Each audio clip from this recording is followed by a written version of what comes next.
So what's the spend? But all they got was a story that bends. BPE is complex, too hard to track, while the ratepayers feeling the weight on their back. Oh, they're bending us over, taking us for a ride, hiding those figures, got nothing to hide. We're paying through the nose, but they won't disclose just how deep that PPE cost goes. Today, we have the privilege of speaking with a true local hero. Someone who doesn't just talk about making a difference, but rolls up her sleeves and gets to work.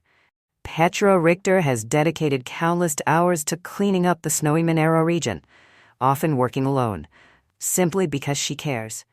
She's not just picking up rubbish. She's restoring the beauty of our home, leading by example, and proving that one person's determination can ripple through an entire community.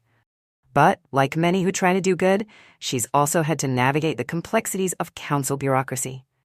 Today, we're going to hear her story, why she does what she does, what she's up against, and how we can all help. Petra, welcome to the show. When did you move to the Snowy region and what brought you here?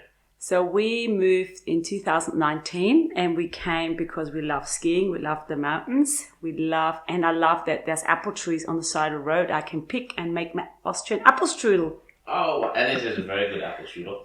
And you have family here? Yes, I have 3 boys, so the 20, 18 and 10 and my husband. And are they often involved in your cleanup? Well, they have no choice. And what inspired you to clean up the Monaro? Well, with my business, we were encouraged to be part of the Australia Cleanup Day. So we have done this for many, many years. And when lockdown happened, I started in April 2020, walking the streets, so to get out of the house and exercise. I realized there was so much rubbish still around. I started picking up rubbish. So that's when I started organizing also cleanup days, not only for Australia Cleanup Day. I just organized different days to pick up rubbish. And I have heard, I don't know if it's true, that you have picked up individually around 15 tons of garbage in the region. Yes, actually to be exact, it's 13,500. Not alone, it's just when I did the cleanup days and I started adding it all up, just out of interest for me, and then it made me realize, wow, that's a lot of rubbish. 13 tons.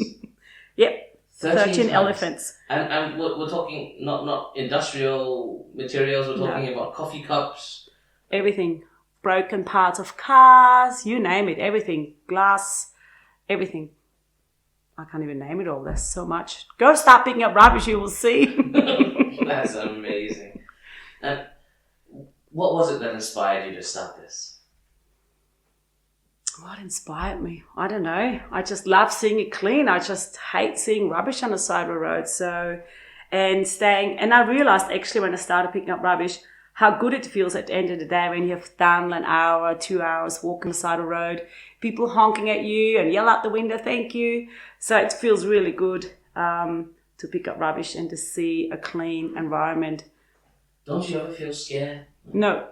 You don't feel scared that Nope. a car might lose control? No, never. There might be a snake in the bushes? No, if you're scared, then you don't live. So, no, I'm never scared. People always slow down. And I'm never scared. And I'm not on the road, I'm next to the road. So I'm always away from the road anyways. You really are a hero, a real fearless hero. They should make a Marvel character out of you. Petra's special. I've got a hashtag, be like Petra. So I love that hashtag. Somebody made it up. It wasn't me, somebody did. So I thought, I like that one. That is a good one. Just imagine if more people would do that just every day a little bit, you know. Well, I imagine if people just stopped tossing rubbish out of their cars, then that would solve a lot of the problem. Yes, lots of people find the excuse and say, it's the wind. Yes, it is the wind, and lots of people do lose stuff off utes and stuff, but it's lots of rubbish that gets thrown out. Like when people finish eating or drinks, it goes out the window. And I know exactly which one is which. Is it a lot of McDonald's wrappers? Not many, because luckily McDonald's is so far away from us, but I still find them everywhere, yes. And any particular business wrappers that you've come across? No, it's just, you find everything. I can't really name one thing. What really annoys me is the vapes. I probably don't even pronounce it right, but the packaging of it and also the vapes itself. You know, it's they should actually be recycled separately because there's batteries in it and stuff. So, and I always think those poor people that actually smoke that crap. So, Oh, that's good. That's good. And how much time do you dedicate to this work each week? wow, I was thinking on the way here, it's like I can't even give you hours. Just I don't know. On the beginning, I walked a lot because there's not really work in lockdown. So I walked every day at least 2-3 hours. But then, of course, we went back to work and picking up rubbish slowed down. But I do run twice a week for an hour and picking up rubbish. It's called plogging. So I do that twice a week, the same street since 5 years. And you would think, you know, after 5 years that road would be clean. It's pretty scary. I ran it this morning and I still picked up 2 bags of rubbish. That's incredible. I know. Have you noticed any changes over time? Are people littering less or it's still a problem? No, and you can't really also say it's the tourists, it's the locals as well. So it's all year round. Of course, in winter or peak season in summer, there's more rubbish, but it's all year round, the rubbish. So you can't really... say it's the tourists. Do you have a team that help you, or do you do most of it yourself? I do have like a group that I text. There's like 100 now. It's amazing. So I text them when I go and organize a cleanup day. Then I also put it on Facebook on my volunteer group as well. There's a group called Enyo Cleanup Chinnaban Volunteer Group. And I just put it out there when I go, and then some people come along. So I just do it when I have time. I don't, make certain days that I do it. I just work around my schedule. And that's the good thing about picking up rubbish. I can walk when I want. Now, what has been the most surprising or unusual thing that you found while cleaning up? Well, I can't tell you, sorry. It's so bad. Is that for an adults only session? Yes. But the amazing thing I found, money, not very often because people use cards nowadays, but money is always really good. And also a bottle of red that was still fantastic. So that was really good. No way, you found it. On the side of the road, somebody parked and must have dropped it by accident. And I found it. Why not enjoy a good bottle of wine? Yes. While plogging. Yeah, while plogging. And that must be good for the squats, though. Yeah. Oh, yes. Very up good. Up and down. Yeah. You get a sexy butt. You might have anything to motivate people, you have to keep it fun and get the community spirit going, and together we can be strong. So that's my biggest vision, working together as a community. Together we are strong and, show that we are there for each other. I think it's great if you're single as well. It's a great way to meet people. Oh, yeah, it's awesome. You'll find a great partner. Yep. Yeah. There's only beautiful people that come along. And they have compassion for the environment, yes, and for each other. So it's a win-win. Absolutely. Okay. When did council first become aware of your efforts? When I asked to drop off the rubbish for free, so that was in April 2020. Okay. And how did they respond to that? Were they helpful? Well, they were helpful. They said you have to create a volunteer group, and then you will get grants to pay for the rubbish.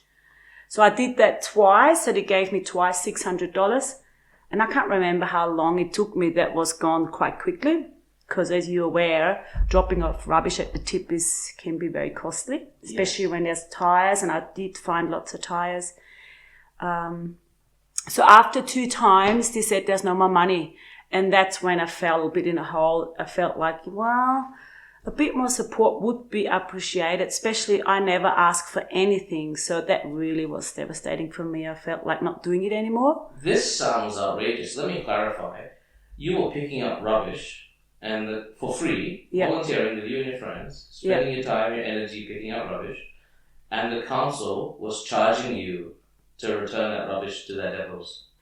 Well, it was not my money. It was from council, but grants. They have given me grants, like 2 times $600. So they really paid for it. So But still, I was annoyed because the waste of time of getting the wallet out, then paying for it. I just wanted to do everything so much quicker. So I like to get things done.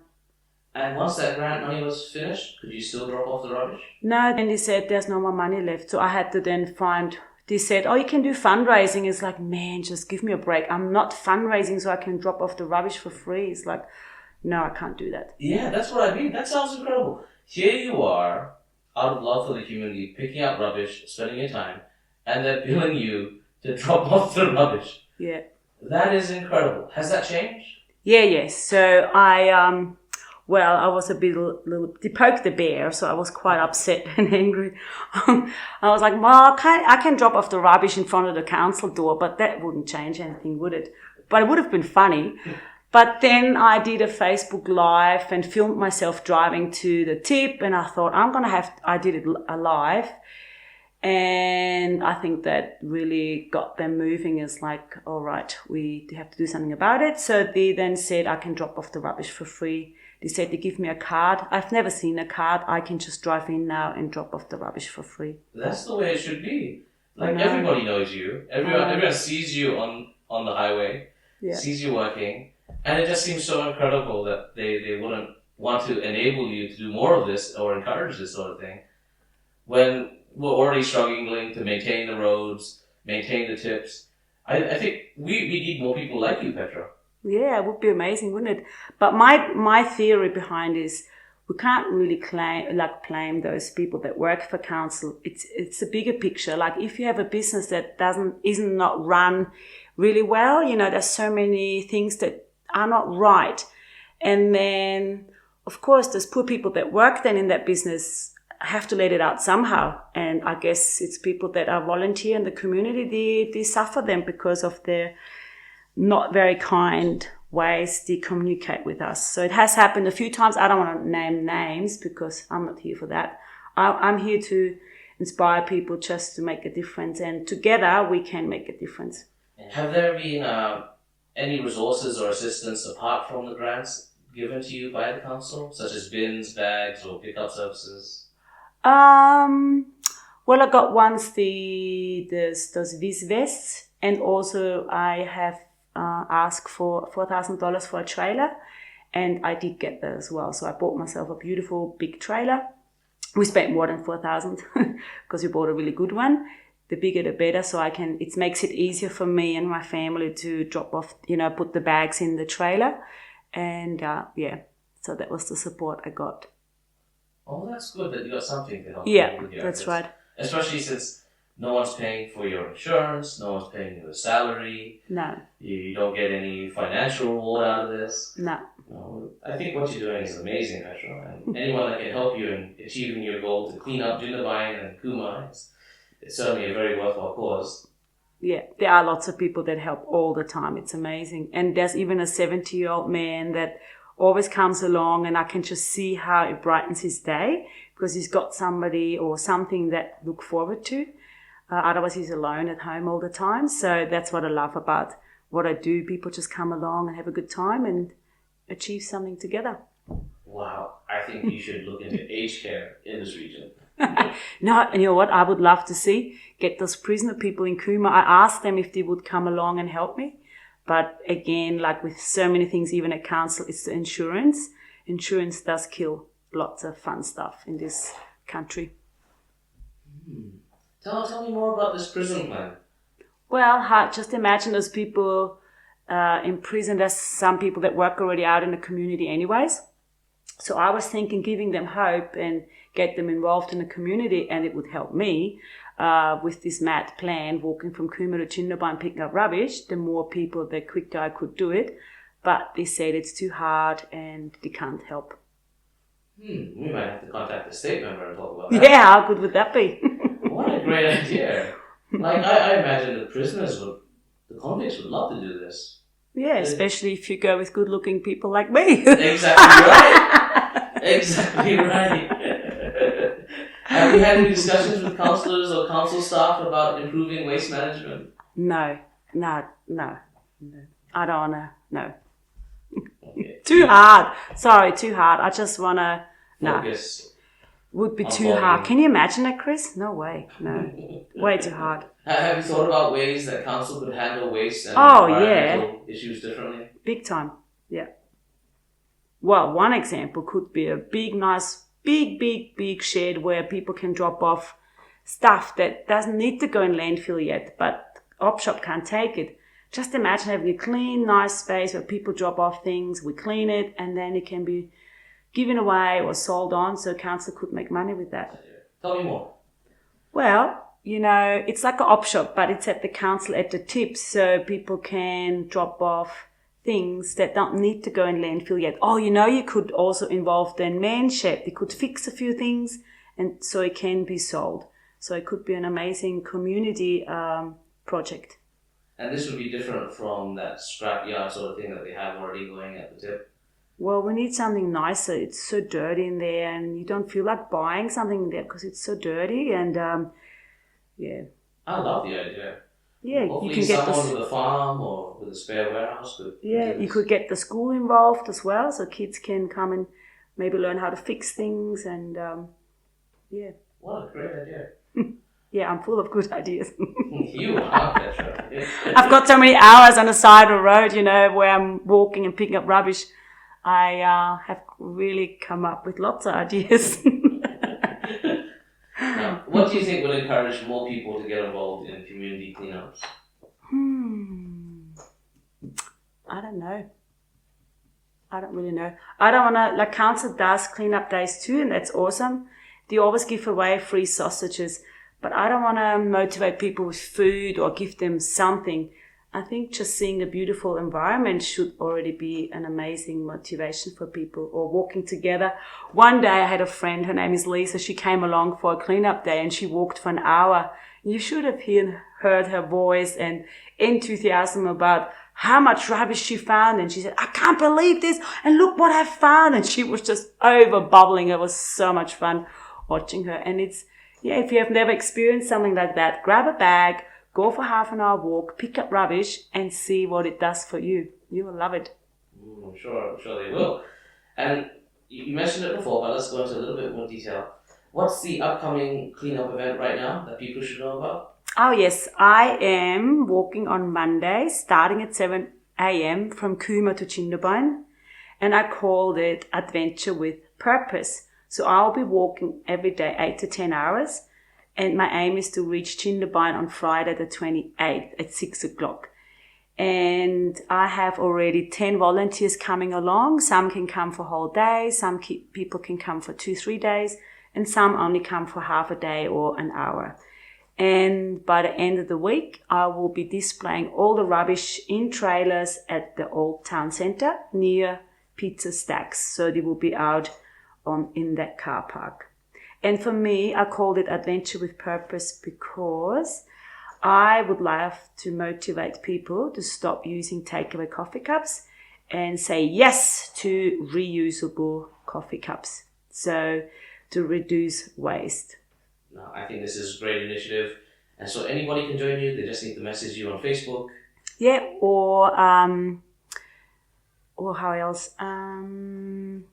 Well, my phone number, I've put flyers everywhere. They can ring me as well. But Facebook, I guess, is the easiest way maybe. But so many people are not on Facebook. I guess, Chris, if people want, they can ask you for the phone number. But also if people don't want to pick up rubbish, maybe the health doesn't allow it, I have chosen the Snowy Brumby Horsemanship as a donation place, so you can donate money to them. So the website is also on my volunteer group. So you can just go straight into their website and donate straight to them, not through a GoFundMe because they always take money. I rather have the money, all the money, every dollar goes to them so they can buy hay for the beautiful Brumbies. What does this group do? Well, Claire, most beautiful woman, she looks after Brumbies that she rescues from other farmers that maybe don't know how to deal with Brumbies. She helps people actually train Brumbies. She helps them, I'm not a horse person, so I don't really know, but my son loves the Brumbies. So, and she also now started showing people that you can use Brumbies for natural weed control. So she's amazing. So I chose her because she's beautiful. And you know what? The biggest thing she teaches people, she said, you just start listening to the horses. And how amazing would that be if we could start listening to each other? How amazing the difference we could make. No, it's like better than Netflix going to those council meetings. That's very true. That's very true. Now, just to clarify, you'll be able to drop off all this rubbish that you collect at the Jiggabine tip, and there shouldn't be any fees attached? No, that's right. And also when you register for Australia Cleanup Day, that's always the first Sunday of March, you can actually drop off the rubbish as well for free. So if you get involved in Australia Cleanup Day, even if you don't live in our area, you can get involved and you can drop off the rubbish anywhere, any councils for free. That makes a lot of sense. You want to incentivize good behavior. You want to make it easy for people to do the right thing. Yeah, that's right. Oh, that's wonderful, Petra. Where can people find out more information about you or what you do? Well, you know, I'm on Facebook and Instagram. So do you want to know my... Okay, so it's petra.richter.enyo. That's my Instagram page. And on Facebook, I'm Petra Richter. Still under Enyo... Enyopreneur, sorry, because I don't know how to change the name. I'm an Enyo ambassador now, but I don't know how to change this. Maybe Chris, you can help me. You're a computer man. I'll try. But for those that aren't familiar with Austrian, how do they spell Richter? Richter is Richter. It's like off the Richter scale. I'm off the Richter scale. You certainly are. You certainly are. Do you have any final thoughts or messages for the people of the Monaro? Only that I would love to see the community working together again and let's forget what happened in lockdown. Let's be a beautiful, caring community again and let's work together on common goals. How can people support you, Petra? Well, one way as well is if people collect the 10 cents bottling cans for return and earn. So I've got a couple of places where I just drive there with my trailer, pick up the bottling cans, and it's really easy money to make for my volunteer group. So if you don't collect them for yourself yet or for another organization, please do keep them aside for me. Let me know when your bin is full and I come and pick up everything. Thank you for your time, Petra. It's been an absolute pleasure. Thanks for having me, Chris. Well, there you have it, an inspiring conversation with Petra Richter, a woman who has turned her passion for a cleaner community into a movement. Through sheer determination, countless hours of effort, and a refusal to back down in the face of bureaucratic hurdles, Petra has proven that one person really can make a difference. Her work isn't just about picking up rubbish, it's about community, connection, and setting an example for all of us. Whether she's out on the roadside with a trash bag, running cleanup days, or advocating for better waste management, Petra embodies what it means to take action rather than waiting for someone else to fix the problem. So what can we do? We can start by being more mindful of our own waste, supporting local cleanup efforts, and making it easier, not harder, for volunteers like Petra to continue their work. And if you're inspired, why not grab a bag, take a walk, and see what a difference an hour can make? Petra, thank you for everything you do for our region. You're not just cleaning up the Snowy Monaro, you're reminding us of what's possible when community spirit meets determination. This has been a Monaro Zone podcast. Until next time, let's all aim to #be like Petra. Here's to the fighters who stand and demand for honesty, fairness, a line in the sand. No more secrets, no more disguise. This rate of pay is done with the slippery lies.